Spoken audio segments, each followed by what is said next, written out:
What is good, everybody? Welcome back to another episode brought to you by the League FFB. Today, we are going to be continuing this series where we are breaking down the upcoming free agents for Dynasty Fantasy Football, predicting where they are going to land, talking about the likely scenarios, and trying to project a range of outcomes for each of these players. That way, you can use that information to your advantage in the trade rooms, hopefully get some values this offseason, and hopefully get some value bumps as well. But with that being said, let's hop right into today's video and let's talk about the potential teams that could be in a free agent wide receiver market.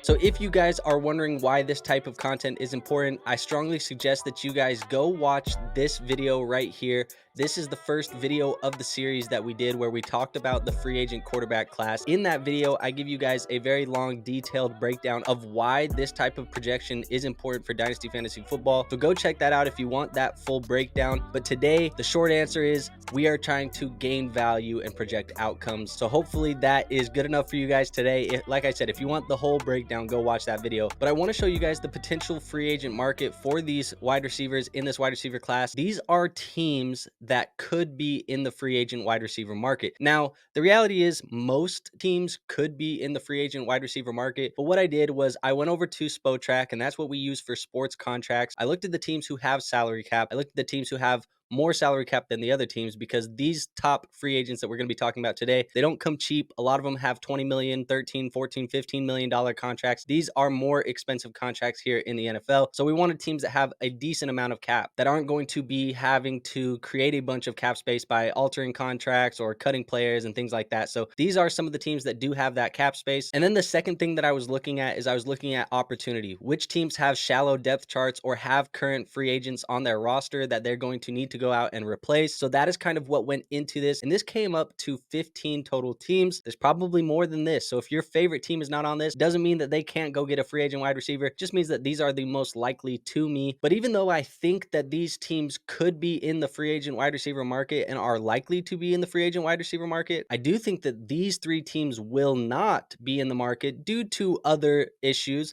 I think for the Houston Texans, the first reason why I don't think they will be in the free agent market is they're probably content with what they have in their wide receiver room right now. Nico Collins, Tank Dell, maybe they go get another wide receiver, but for one of the top guys, don't necessarily see them going out and grabbing one of those guys and spending a bunch of money on one of the top free agent wide receivers. So I am going to remove them out of this video today. And for the Chicago Bears, I think there is a likely chance that they could be adding a wide receiver, but we got to remember they have the number 1 pick in the NFL draft. They have the number 9 pick in the NFL draft. I think if they want a top young wide receiver to add to this room, a Romo Dunze could possibly be added to their team at number 9. They could even go get one in the second round either. So I don't think that they're necessarily a team that is going to pay a bunch of money to bring in one of these top wide receivers, but they could add one in the NFL draft. And then last but not least, the New York Jets. I am taking them off of this list because right now they are 20th in the NFL in available cap. So not the greatest of cap situations here in New York. Now they can open up a little bit more. Right now, what I'm seeing is they have about $20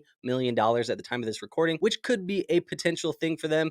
But they do have Garrett Wilson, who is slowly getting further and further into his career. They got to start planning for that type of contract. They did push a bunch of money over in Aaron Rodgers' contract, so they are going to owe him more money right now this season and in the future as well. So I think that they need to be a little bit more careful with their cap space. They also have a lot of work to do on the offensive line. So I just don't expect them to pay $20 million to go get one of the best free agent wide receivers in this class. So we're going to take those three teams out of this market, which will leave us with a potential real market of these 12 teams. We have the Kansas City Chiefs, the New York Giants, the Jacksonville Jaguars, the New England Patriots, the Indianapolis Colts, the Cincinnati Bengals, the Detroit Lions, the Tennessee Titans, the Atlanta Falcons, the Tampa Bay Buccaneers, the Arizona Cardinals, and the Carolina Panthers. And when you look at some of these teams, you see the Panthers, obviously Calvin Ridley is a free agent, the Colts, Michael Pittman Jr., the Buccaneers, Mike Evans, Arizona, Hollywood Brown. There's a lot of good free agents that are leaving those teams, so they are going to have to replace those ones. And then obviously you have Kansas City, New England, Tennessee, Carolina. These teams didn't have good wide receiver rooms in 2023, and I fully expect them to address that and fix that here in 2024. So that is what our real market is. But without wasting any more time, why don't we talk about the top free agent in this class? And I have them ranked by the most projected market value all the way down to the least projected market value. And really, it's the top 7 wide receivers in this class according to Spotrac by those numbers. So without further ado, the number 1 projected wide receiver from an annual basis is going to be Mike Evans of the Tampa Bay Buccaneers. And Mike Evans, currently 30 years old, coming off of another season where he had 135 targets for 79 receptions and 1,255 yards. This guy just continues to give you 1K season after 1K season after 1K season. It's like clockwork with Mike Evans. So because of that, they have a calculated market value for him of $23.8 million from an average annual salary. They think that the deal that Mike Evans is going to sign is going to be a 4-year deal worth $95 million. That is going to put Mike Evans almost in his age 34, age 35 season. That is a long time of a contract for Mike Evans. I don't know if that's necessarily the contract he's going to get, but that is what he's projected. So that is what we are going off of here in today's video. You see currently making about $16.5 million here in 2024. So that is going to be a pretty significant pay raise for Mike Evans. You look at some of the comparable players that have signed contracts like this in the past. There's the Stephon Diggs contract, the Cooper Kupp, the Tyreek Hill, the Devontae Adams. It makes sense why they think that this is the type of contract that Mike Evans would receive. But just like we do in all of our videos, we have our prediction for where I think Mike Evans is going to go, and then we have our second guess or our second best pick for that. But with that being said, I do think that the best landing spot for Mike Evans and the most likely landing spot this offseason is going to be the Kansas City Chiefs. This would be obviously a very good landing spot for your Dynasty fantasy football teams. If you currently have Mike Evans, this would be great for the Kansas City Chiefs as a whole, because obviously this is a team who won a Super Bowl with a very lackluster, very untalented wide receiver room, and now they add Mike Evans. That would be incredible for the Kansas City Chiefs. I look at the depth chart that they have right now in Kansas City. Rashee Rice, MVS, Sky Moore, Justin Watson, Justin Ross. Yeah, man, these are the type of wide receivers that are currently rostered in Kansas City. Even Mecole Hardman, the guy who catches the touchdown in the Super Bowl, he's a free agent. Richie James is a free agent. They don't have a lot going on here in Kansas City. And right now, Kansas City has about $28 million in cap space, so I do think that they would be right in the market to spend the money on an elite wide receiver. Even if they restructure and do some things with the contracts of Patrick Mahomes, they can still go franchise tag Chris Jones. They can still re-sign L'Jarius Sneed, or even if they let L'Jarius Sneed walk, they can replace him in the draft as well. They did have Trent McDuffie, who looked great this year. And overall, I think this would be an awesome landing spot for Mike Evans, and I think it's a very likely range of outcomes for the Kansas City Chiefs if they want to take a swing on an elite wide receiver to help bolster this wide receiver room and improve this offense as a whole. Now, moving on to the second best. If Mike Evans does not land in Kansas City, where is he going to go? My prediction is he lands with the Carolina Panthers, and the Carolina Panthers make a lot of sense because you got to remember Dave Canales, the offensive coordinator for the Tampa Bay Buccaneers in 2023, gets hired as the head coach of the Carolina Panthers. He goes over there to work with Bryce Young, and I do think that there is a possibility that he looks at the wide receiver room, says, hey, we need to bring in a number one wide receiver for Bryce Young, and that is why I'm going to lean on my relationship that I built with Mike Evans when I was spending time in Tampa Bay. And not only do they have the relationship, Carolina also has the cap space that they could pay Mike Evans a substantial contract. They have right now about $42.8 million in cap space. They obviously have a lot of needs. I don't think Mike Evans is necessarily going to be the big fix to this roster. It's not going to make them a contender. But if Mike Evans wants to look at this as a, hey, I'm going to go get my payday and I don't necessarily care about the Super Bowl, maybe he goes and reunites with Dave Canales over in Carolina, takes that big payday and works with Bryce Young as his number one wide receiver. Whereas I do think that Kansas City Chief landing spot is more of a, let me go get a Super Bowl ring and not necessarily worry about the payday. So these are the two ranges of outcomes that I think could happen for Mike Evans. So let's move on to our second wide receiver in this class, who is going to be Michael Pittman Jr. of the Indianapolis Colts. And Michael Pittman Jr. is probably my favorite free agent in this wide receiver class right now, 26 years old. He's projected to get an average annual salary here of $22.7 million. Market value saying somewhere between 4 years and $90 million is probably the most likely contract that he gets here in this offseason cycle. And he's getting a current contract right now, obviously coming off of his rookie contract where he was making $2 million in 2024. Probably severely underpaid for what Michael Pittman Jr. does for your football team. And coming off of a 2023 season here where he had 109 receptions for 1,152 yards and 4 touchdowns. And that was with playing with the backup quarterback Gardner Minshew for the majority of the season. So Michael Pittman Jr. balled out despite losing star quarterback Anthony Richardson in the beginning of the season. But this is a guy who is going to get a comparable contract to names like Terry McLaurin, DJ Moore, DK Metcalf, AJ Brown. Those are the types of contracts that have been comparable to the statistical production and the contract status of Michael Pittman at this age. You say, Andrew, what's the most likely scenario for Michael Pittman Jr.? It's boring, but to me, it does seem like he is going to be an Indianapolis Colt. I think the most likely scenario for Michael Pittman Jr. is that they work out a contract negotiation with him where he gets that extension to stay in Indianapolis. If they don't get that extension on the table and they can't find sides that both agree on, I do think that they just utilize the franchise tag. They franchise tag Michael Pittman Jr., and he comes back and he plays in Indianapolis for another year while they try and go back to the table and get that contract done. So to me, I just don't see a scenario where Michael Pittman Jr. is leaving the Indianapolis Colts. You look at the wide receiver room that they have right now: Alec Pierce, Josh Downs, DJ Montgomery, Ashton Dolan. These are the guys that are on the roster right now. Michael Pittman Jr., obviously a free agent. That would be a vacated opportunity of 29% of the targets. Yes, a 29% vacate in just Michael Pittman Jr. And what that tells you is he is 30% of this passing offense. You do not let 30% of your passing offense go in free agency without giving them a tag. So I just don't expect them to let Michael Pittman Jr. go. And you look at the cap space situation right now for Indianapolis. They have almost $80 million in cap. They're going to find a way to get this done. There is no way that Michael Pittman Jr. walks, so he will be an Indianapolis Colt again here in 2024. What if they don't want to use the franchise tag? What if they don't find a contract extension? What happens if all hell breaks loose and nothing happens for Michael Pittman Jr., which, again, that is not going to happen. But what is the second best scenario? I think he goes to the New England Patriots. You look at what they're building over there in New England right now, currently the holders of the number 3 pick in the NFL draft. If they go out, they say, hey, look, we want to flip this offense around. This offense has been very bad for many years. They have a new head coach, obviously, in Gerard Mayo. They say, let's go get Michael Pittman Jr. We'll pay him a lot of money. Keep in mind, the New England Patriots have the second most cap space in the NFL right now at $86.8 million. They say, we have the money. Let's go pay a number 1 wide receiver. And then with that number 3 pick, we are going to draft a rookie quarterback in Drake May or Jaden Daniels. They say, let's put him with Michael Pittman Jr. Now, all of a sudden, we have an offense that we feel like is at least respectable. You add Michael Pittman Jr. to a wide receiver room that has Juju Smith-Schuster, Devontae Parker, Tyquan Thornton, Demario Douglas. Obviously, not a lot behind him, but there is decent enough pieces that you say, hey, this might be okay for us, at least this year. So Drake May, Jaden Daniels, you get Michael Pittman Jr., and that could be a scenario for Michael Pittman Jr. if he does hit the open market. And I do think that the New England Patriots would be one of the few teams that would be able to throw the kitchen sink at Michael Pittman Jr. and just give him a bag of money if he wanted to go test that open market. So now moving on to the third wide receiver in this free agent class, that is going to be T. Higgins of the Cincinnati Bengals. And so T. Higgins, this is obviously a guy who's coming off of a 2023 season that wasn't very good. He was dealing with hamstring injuries and rib fractures and things like that throughout the course of the season. But you look at what he was able to put together statistically in the year. Played 12 games. He had 42 catches for 656 yards. Nothing spectacular. 5 touchdowns in those games, so I guess that's all right. But definitely a season that you don't want to put together if you are in a contract year like T. Higgins was. Right now, they are projecting him $18.6 million from an average annual salary basis. He's projected a market value of 4 years, $74.4 million.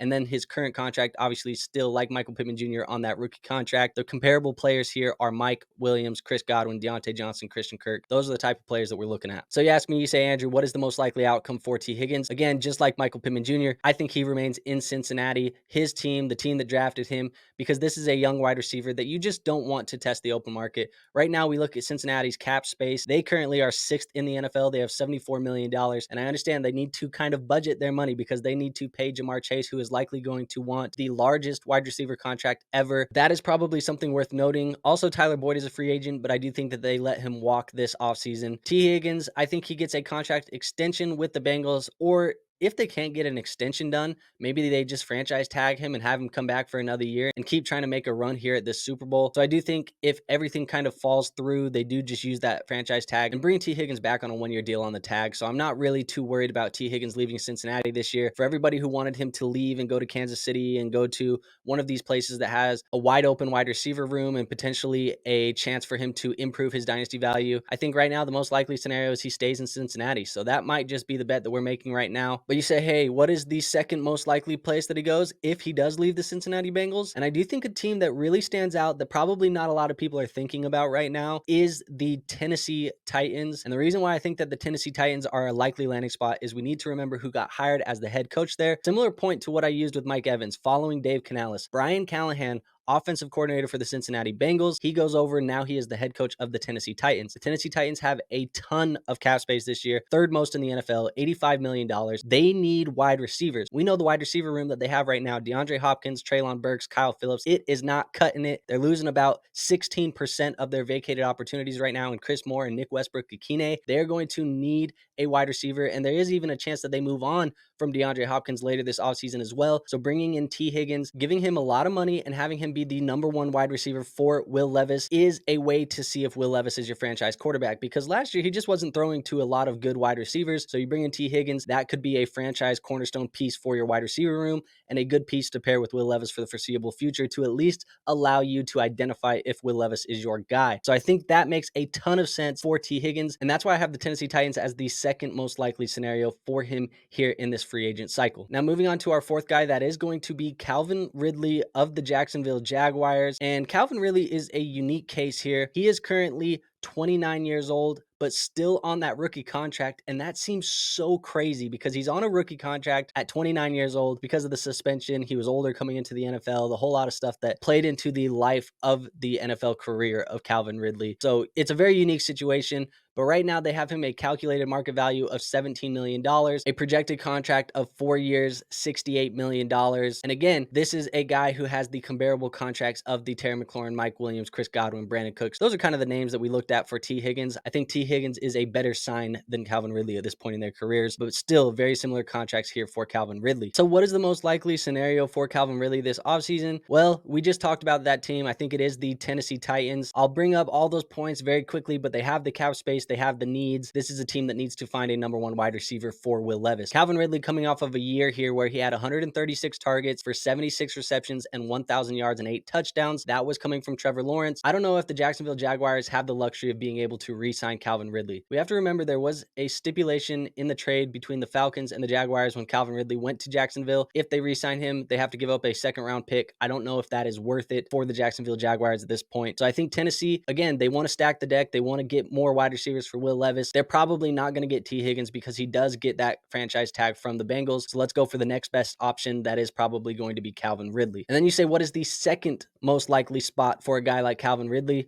Well, we've talked about this team as well. I think that is going to be the Kansas City Chiefs. Again, a team that has the cap space. They have a need at that wide receiver room. And you look at a guy like Calvin Ridley, you say, hey, he's getting a little bit closer to that 30-year milestone in his life, in his NFL career. And when you look at that, you say, hey, maybe he wants to chase a potential destination where he can go get a ring. And if they miss out on Mike Evans, if Mike Evans wants too much money, he doesn't land in Kansas City, maybe they switch their focus. They go over and they try and get a guy like Calvin Ridley to bring into this wide receiver room and pair him with Patrick Mahomes. I think that would be a fantastic pairing for fantasy football. And I do think that this would be a likely scenario for Calvin Ridley. And I think we truly would see a DJ Moore-like breakout for Calvin Ridley, where keep in mind, DJ Moore was in Carolina. He was putting up those wide receiver 2 seasons. Then he goes to the Chicago Bears, get that massive target share, and becomes a wide receiver 1. I think that would happen with Calvin Ridley if he goes to the Kansas City Chiefs. Now, moving on to our next wide receiver in this video, it is going to be Marquise Hollywood Brown for the Arizona Cardinals. And Hollywood is 26 years old. He's currently projected a market value of $14.8 million from that average annual salary. We look at his current market value. They're saying a contract for 4 years, $59 million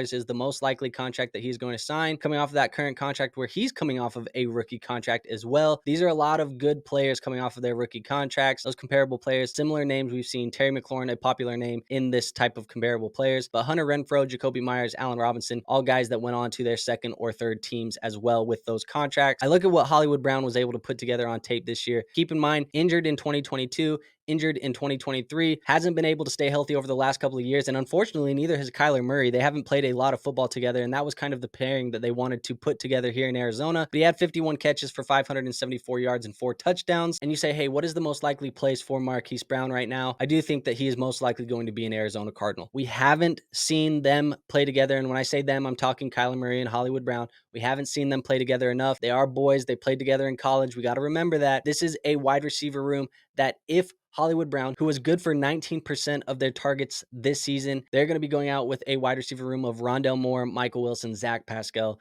not a good wide receiver room. And you look at it and you say, hey, they have the number 4 pick. They could draft a wide receiver in this class and potentially get a Marvin Harrison Jr. or a Malik Neighbors. And I think that that's likely as well. But you're telling me you don't want to bring back Marquise Brown on a deal when you have a ton of cap space, currently $57 million in cap space. Bring him back, pair him with that rookie wide receiver in Neighbors or Harrison. And then all of a sudden you're rolling out a team that has Marvin Harrison Jr., Hollywood Brown, Rondale Moore, Michael Wilson, you feel a lot better about that wide receiver room. So I just think it is the most likely scenario that they bring back Hollywood Brown. I don't know if they're going to tag him. I think they'll be able to work out a deal and get him a shorter extension, probably 2 to 3 years. I don't know if he's going to get that 4-year deal that he's looking for, but I do think 2 to 3 years makes a lot of sense for Hollywood Brown here in Arizona. Now you look at what is the second best landing spot for Hollywood Brown. Currently, I do think that the second best place is going to be the Jacksonville Jaguars. They're obviously going to be losing their number 1 wide receiver in Calvin Ridley, because if they re-sign him, they do have to pay that second round pick. They do have a decent amount of cap space, but it's nothing crazy. They currently sit at 18th in the NFL at $30 million. So they probably are going to be looking for a little bit of a discount at that wide receiver position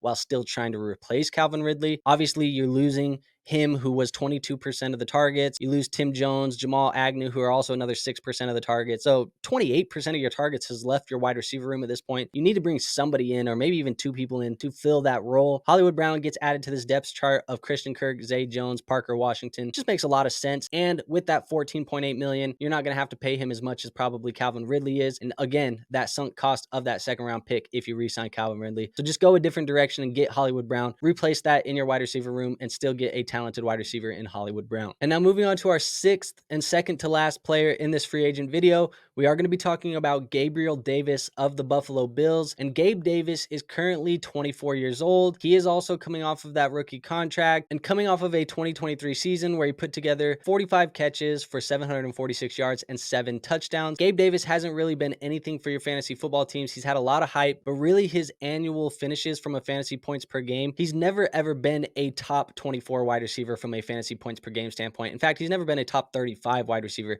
His best year to date was 2022, where he was 11.4 fantasy points per game, wide receiver 36 on the year. So Gabe Davis, I do think he hasn't necessarily earned a big contract extension from Buffalo. Buffalo also doesn't have a lot of cap space. Right now, at the time of this recording, they have the least cap space in the NFL. So I don't expect them to re-sign Gabe Davis. Projected $13.6 million from an average annual salary, a market value of a 4-year contract for $54 million.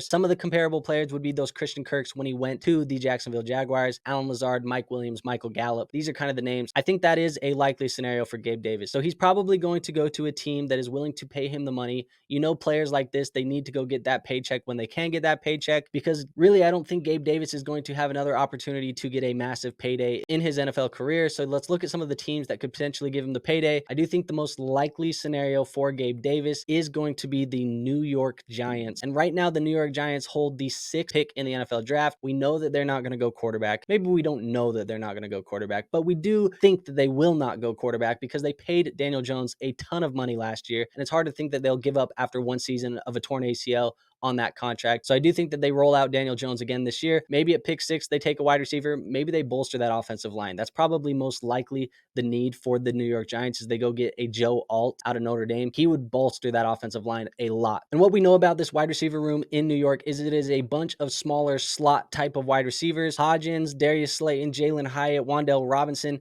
They just don't have a lot of X-type wide receivers. I do think that Gabe Davis kind of profiles as that. He could be a team that would go over to New York. He could give them that kind of bigger, deep ball type of wide receiver. And obviously, the New York Giants have the money to pay him. They have about $40 million in cap space right now. So I do think that that is a likely scenario for Gabe Davis. But then we look at what is the second most likely scenario. And for me, I do think that that second most likely scenario is going to be the Tampa Bay Buccaneers. And I think the reason why this would make a ton of sense is because if they move on from Mike Evans, if Mike Evans takes a contract somewhere else, he goes somewhere else, they do want to probably replace him and keep having those weapons around Baker Mayfield. They're probably going to re-sign Baker Mayfield, or at least franchise tag Baker Mayfield. And so putting Gabe Davis in this offense, you would have Chris Godwin, Gabe Davis, Trey Palmer, Russell Gage. You feel decent enough about the offense. I think Gabe Davis can kind of give you great value version of what Mike Evans was to this offense. Obviously, he's not even close to the type of player that Mike Evans is, but I think their play styles are somewhat similar. The kind of deep ball, big threat, red zone threat kind of guys. I do think that's what Gabe Davis can do for this Tampa Bay Buccaneers team. And again, losing Mike Evans, you lose 26% of the targets that you threw last year. Yeah, you probably got to go replace those. Get Gabe Davis on a little bit of a discounted rate if they were willing to pay Mike Evans, but maybe they just couldn't get to the type of money that Mike Evans wanted. Here's a discounted version, and you go get Gabe Davis here in Tampa Bay. And now moving on to the final wide receiver in this video, we are going to be talking about Odell Beckham Jr. of the Baltimore Ravens, and 31 years old for Odell. Unfortunately, we haven't seen Odell be Odell since 2019, which was the last time that he was able to post a 1,000-yard season. Since then, had a couple 500-yard seasons. He's coming off of a 2023 year where he put together 565 receiving yards and 3 touchdowns in Baltimore. Obviously not the best of seasons, but he still is projected a calculated market value of $11.9 million from an average annual salary, a market value of a 1-year deal for $11.9 million. Is coming off of that current contract in 2024 where he got $15 million from the Baltimore Ravens. So obviously the play wasn't up to par. They're saying he's probably going to get a little bit less money this year. Some of the comparable players here are going to be Tim Patrick, Allen Robinson, Hunter Renfrow, Jacoby Myers. I think it makes the most sense for Odell Beckham if he is taking that pay cut. Money probably isn't the most important, but it still plays a role in his decision making. But I think OBJ wants to go win a Super Bowl. So you say, what teams have cap space to pay him that $12 million, $15 million range that he wants and can give you a contending roster that could give you a shot at a Super Bowl? This might surprise some people, but I do think that the most likely scenario for him is not in Baltimore. They don't really have the cap space. It is most likely going to be in Detroit. I think the Detroit Lions make a ton of sense for Odell Beckham Jr. Currently, Detroit sits as the 8th most cap space in the NFL. They have $65 million. Their wide receiver depth chart right now is Amon-Ra St. Brown, Jameson Williams, Khalif Raymond, Traquan Smith. Vacated opportunities this year. Guys on their team who are going to be free agents are Josh Reynolds, who has 11% of the targets, Donovan Peoples-Jones, 1% of the targets. So you lose about 12% of those targets. But I think we know that the Detroit Lions know they are a contending roster. They know they're in a window where they can push for a Super Bowl. It's been a long time. I wouldn't be shocked if they spend some money and go and try and get better at every position, even if it is a luxury position. I think we've seen that Jameson Williams hasn't really panned out as a first-round wide receiver for them yet. Go get OBJ.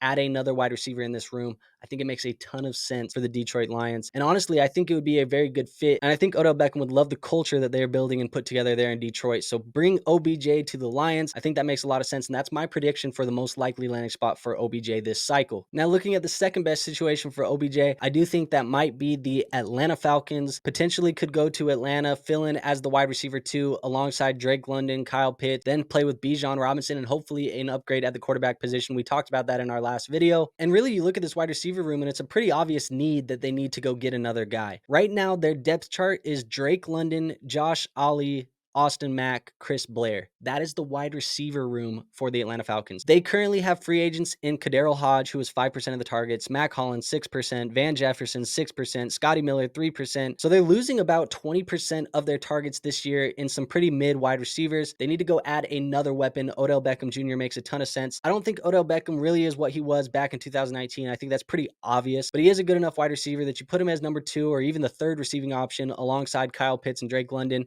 I think you could get some good games out of Odell Beckham, and I think he could help really elevate this offense a little bit more, and especially under a head coach in Raheem Morris, who, keep in mind, was in Los Angeles with the Rams when Odell Beckham was in the Super Bowl with them, going to have one of the best games of his career, according to him, in that game. So yes, I do think there is a little bit of a relationship factor in this landing spot as well, but obviously there is a clear need for that wide receiver too as well. So I think the Lions make the most sense. The Falcons also have a good shot at signing Odell Beckham. Now that is all I have for you guys today. If you did enjoy the video, go ahead and hit that like button. It is the best free way to show this channel some support, and it does truly help us out in the algorithm, which does help our channel grow. So help support a small creator like us and hit that like button for us. Also, do us a favor, leave us a comment below, help us out in the algorithm there as well, but let me know who you think is going to sign where in free agency this offseason. Would love to see your guys' free agent predictions below as well, so go ahead and do that for me. Make sure you guys are subscribed. Make sure you're hitting that notification bell. That way you guys always see our new content when it comes out. And last but not least, make sure you guys go join our Discord. We do have a free Discord linked in the description where we talk Dynasty Fantasy Football, helping you guys out 24/7, 365. So go join that free Discord. There is no risk in doing that. With all that being said, I will see you guys on our next video. Until then, peace out.